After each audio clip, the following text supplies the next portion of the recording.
Look, you're watching this because you're tired and confused as to why you're always the nice guy that no one wants to date. And you've been stuck in the friend zone trap again and again. Let me tell you something, this was me. Of all the things that motivated me to study this whole subject, the number one thing was to not get put in the friend zone. I didn't care that much about getting rejected, cheated on, picked over, laughed at, ignored. Any of that was better than getting put in the friend zone. So I spent the last 25 years working on a way for that to not happen again. I'm gonna tell you a story, and at the end, I'm gonna give you the 4 steps that you can use to never get stuck in this trap again. 25 years ago, I was the head bouncer at a bar on 6th Street in Austin, Texas. There was this girl who used to walk by my bar, come by every once in a while, and she was easily, without any doubt, the most beautiful woman I had ever seen at that point in my life. She had curly blonde hair and these green eyes and like the most perfect body. We bumped into each other one time in an alleyway when I was going out to another friend's bar, and we ended up starting to talk, and then we started to make out in the back of the alleyway. And I was so excited. I was like, I couldn't believe that this girl, my dream girl, the girl who I absolutely thought was the hottest girl in Austin, was going to go out with me. So I took her on a date. I tried so hard. I tried to convince her every single reason there was for her to go out with me and for her to like me. But at the end of our first date, I could just feel like nothing was there. There was no spark. And I wondered, maybe she needs a little bit to drink, or maybe we need to just party some more. Fast forward 2 weeks later, and she shows up at my bar with another guy. And at first I'm pissed. I can't believe this girl actually showed up to my bar. This girl who was my dream girl, who I had just gone on a date with, had showed up to my bar with some other guy. And I remember looking at the guy and thinking to myself, what does he have that I don't have? And I saw it. This guy was the most confident looking motherfucker I had ever seen to that point in my entire life. So I had to know what it is that he was doing to get attraction from her that I wasn't doing. Fast forward a couple of months later, the girl who was actually coming to my bar was applying for a job. She gets hired to be a bartender at my job, and she faints. And the reason why she faints at work is because she just found out that she's pregnant by the new guy that she just met after she friend-zoned me. So I spent the next couple of years studying what this guy had going on. And from what I learned, that's where I came up with these next 4 steps that should be able to help you. And from studying this guy for the next few years, he became one of my closest friends. And I began to clearly see the difference between the guys who were able to generate attraction and the guys who weren't. 25 years later, I have put all of these ideas, all of my experiences, the experiences of my clients, the experiences of my other guy friends who crush it with women, and the information that we've learned from evolutionary studies, we put it all into these 4 steps that'll make sure you never get put in the friend zone again. Step number 1, you need to recognize that you're showing her too much intent. One of the main problems that I see with guys right now, just because of attributes of her physical attractiveness, these men are giving away their intent. If you give away something for nothing, that thing you give away is worthless. So what you're showing is that your intent is worthless. When you show your intent is worthless, you're showing your lower status. If you guys remember me talking about hypergamy in a previous video, hypergamy is only satisfied when she believes that your sexual market value is higher than hers.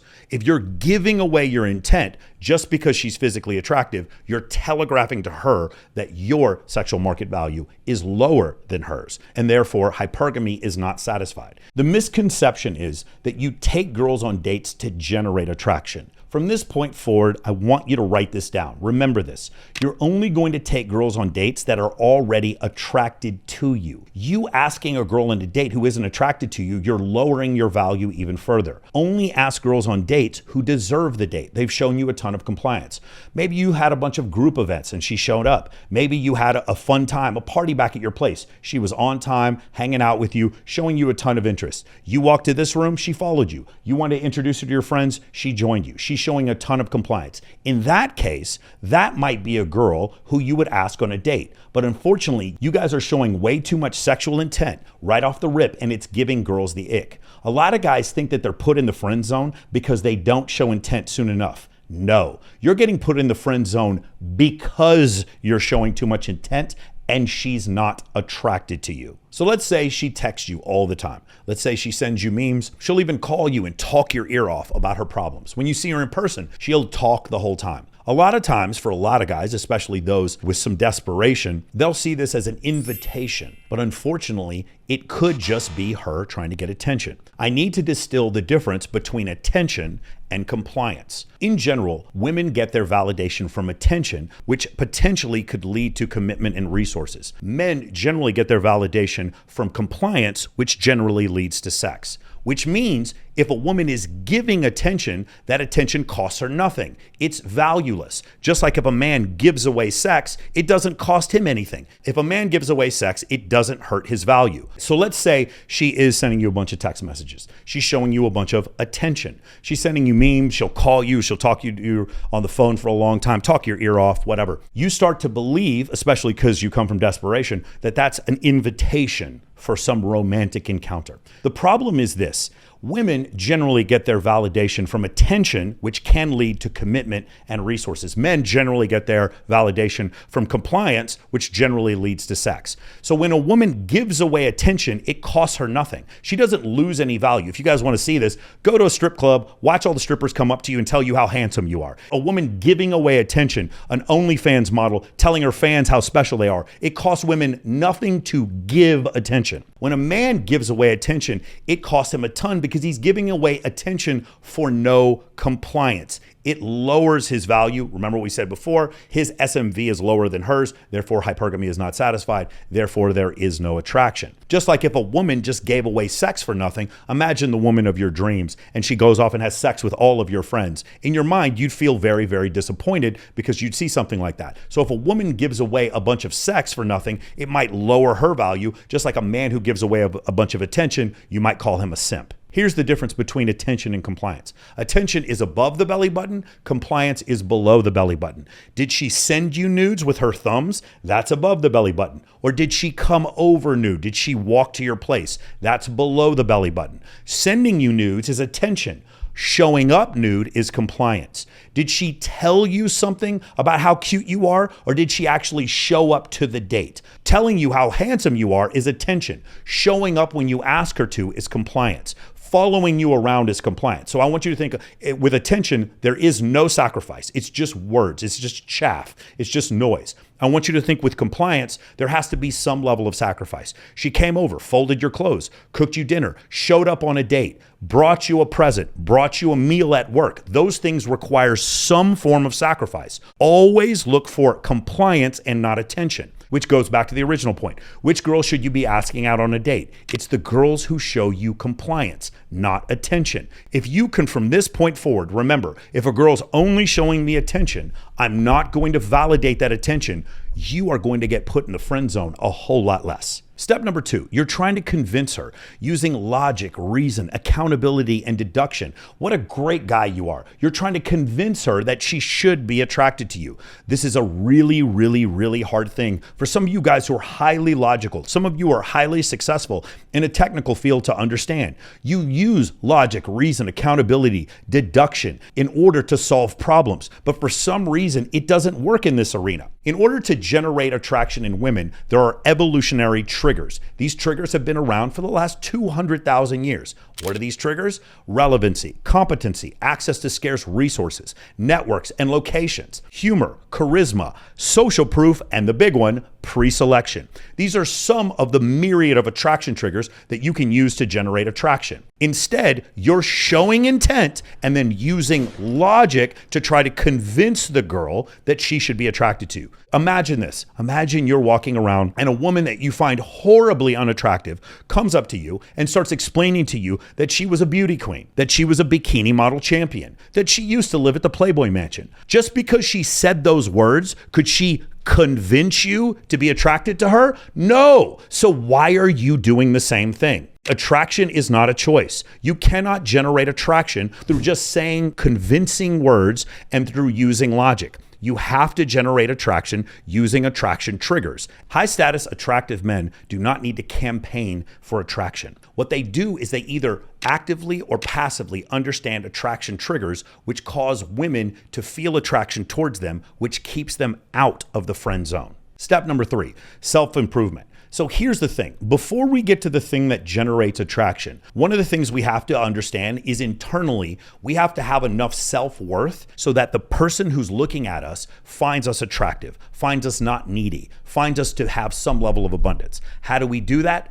Diet, exercise, going out and playing sports with your friends, accomplishing a goal, taking up different hobbies, getting into audiobooks, cold plunge, sauna, intermittent fasting, all kinds of goals that you can accomplish by yourself and with other people. Increase your skill set, your knowledge base, become a pilot, read books on history, do several things to internally make yourself better. But the number one thing I can tell you is get in the gym. Getting into the gym affects your dopamine and testosterone levels, giving you a winning mindset. So all of those things I just mentioned, whether it's learning how to throw a football or learning how to code, learning how to do SEO, building a sales funnel, learning how to do remote closing, several different skill sets that you can learn some level of competency that takes you out of the scarcity mindset. And here's the number one thing I think you can do for self-improvement. Go rescue an animal. I've been saying this in every video and I will continue to say this.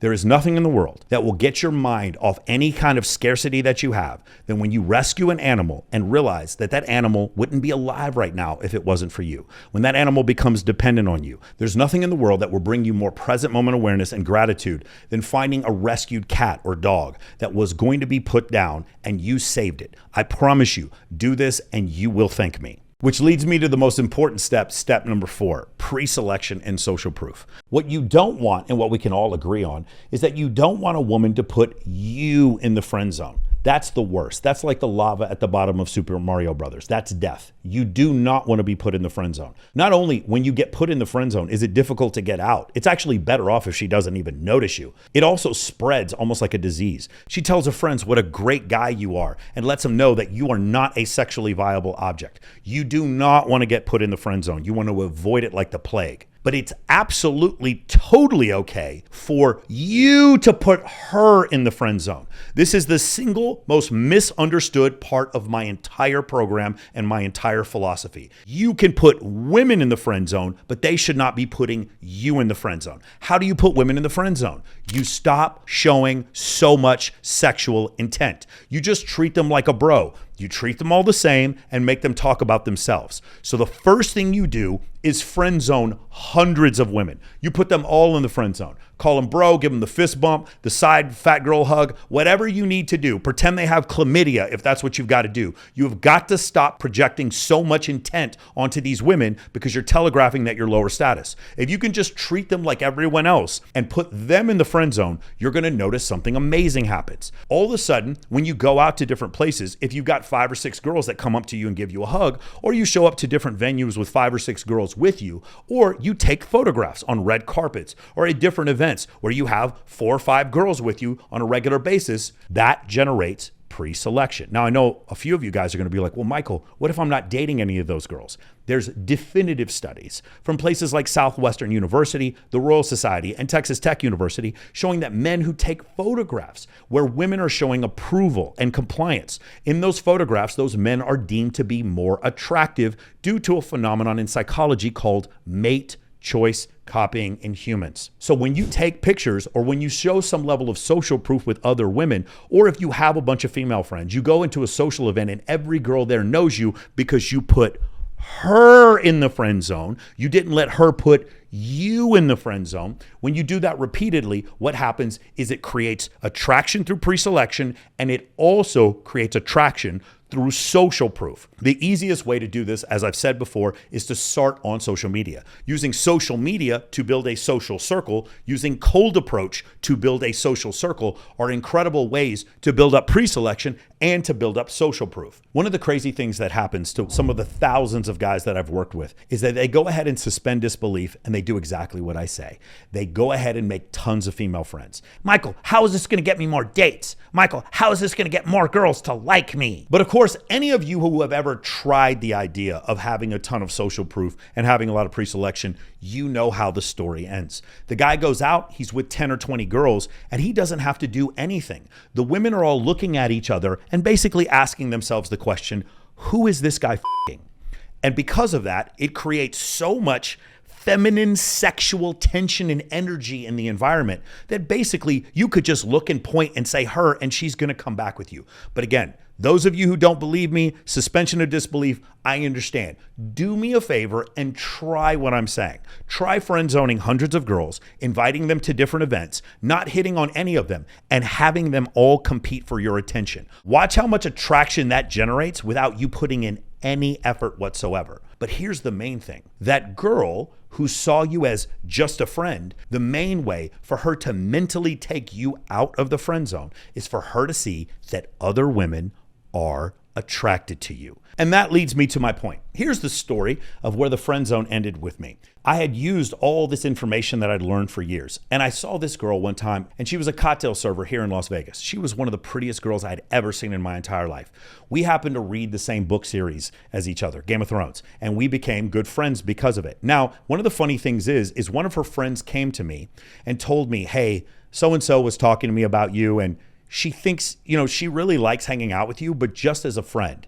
And I was so confused because I was like, I don't remember showing this girl any intent whatsoever. So I don't know how this happened. But in general, this woman was so beautiful that she just basically assumed that every guy who was hanging out with her was trying to get with her. So basically, I went on for 6 months. I was dating someone else, and I put her completely in the friend zone. We used to play Grand Theft Auto together. We would talk all the time on the phone. I would tell her about the girls I was dating. She would tell me about the guys that she was dating. And I never showed any intent whatsoever. I just kept inviting her to events. She would come out and she would hang out. This went on, like I said, for about 6 months. Then what happens is around 2017, I end up meeting her roommate at the time, and me and her roommate end up going out, and me and her roommate end up becoming Bible study partners for several months in the same house that my female friend who put me in the friend zone was living in. Well, that girl ended up moving somewhere else. And then months later, the girl that I had the crush on, I took her to a party. I will never forget. It was at Light Nightclub. It was during a huge modeling event. I brought her there for her birthday, and I probably introduced her to 10 or 15 models that I was close friends with that were really, really beautiful. And one of them actually tried to kiss me in front of her. And I thought nothing of it. I just wanted to make sure that this girl, who I had been friends with for the last 6 months, was safe and had a great time for her birthday. And I was actually interested in some of these other girls that were here at the party. Fast forward, we get back in my car and I say, hey, do you want to watch Game of Thrones with me? And she says, yeah, let's go watch Game of Thrones. We go back to my place and I'll never forget it. Season 5, episode 10, the Battle of the Bastards. I open up my laptop and I say, hey, do you remember this part? And I look to my right and she's completely naked. Guys, I'm telling you, there is absolutely nothing in the world that works better to get you out of the friend zone than pre-selection. I will go back and think that every single girl that I've had Bible study with that was way out of my league, it was always for the same reason. It's because she saw me with a girl that was so beautiful, she couldn't even figure it out. I have a friend of mine named Kindly. You guys know she's one of my best friends. I talk about her all the time. Kindly has another model friend who she hangs out with sometimes. And this model friend constantly sees me with beautiful women. She went up to Kindly the other day. It was after a Babes in Toyland event. And she goes, does Michael have a humongous penis or something? Because I keep seeing him with the hottest girls ever. In her mind, she can't square the circle. She can't stop thinking about it. Why is it that this guy who's basically a 6 is with a bunch of dime pieces? She can't even figure it out. But what does it do? It triggers attraction. Why does pre-selection work so well? Let me try to explain it to you. As a man, when I see a woman, I have perfect information. I can see her curves, her hourglass figure. I can see her boobs. I can see her eyes. I can see her facial symmetry. I have so much information that very quickly I can determine whether or not I would want to go on a date with her, pursue a sexual interest in her, have Bible study, whatever. I can tell immediately. I have what's called perfect information to know whether or not I want to move forward. When a woman sees a man, she doesn't know if we're a stalker, if we're abusive. Remember, we're a lot bigger and stronger than them. She doesn't know if we're broke, if we're rich. She doesn't know if we're terrible in bed, have a micro penis. She doesn't know if we can dance. She doesn't know any of these things. But if she sees a bunch of other beautiful women hanging out with you, it's almost like many of the lines on that application are filled out, and she has more perfect information by watching other people. Basically, she's letting other women do the research for her. And that's the reason why pre-selection works so well. It's based in evolutionary principles, like I said, mate choice copying in humans. It is the single most powerful thing that I can teach you. I can't make you 6'3", and I can't give you blue eyes. I can't change your jaw structure, and I can't put the hair back on your head. But one thing I can do is teach you how to use pre-selection to generate attraction and keep you out of the friend zone. So hit the link below and steal my blueprint now. My blueprint to keep you out of the friend zone. But really, you know what my blueprint is? My blueprint is to teach you how to generate so much attraction that no woman would ever think about putting you in the friend zone. My blueprint is to help you have enough self-awareness to recognize, hey, am I showing too much intent? My blueprint is there to teach you, hey, am I getting attraction from the girl or am I getting compliance? And my blueprint is there to teach you, hey, am I doing enough stuff internally to build my business, to build my empire, to educate myself, and to get better physically, to get physically stronger with my diet and exercise? Am I doing all of those things? My blueprint is available for you right now. Hit the link below and I promise your life will never be the same.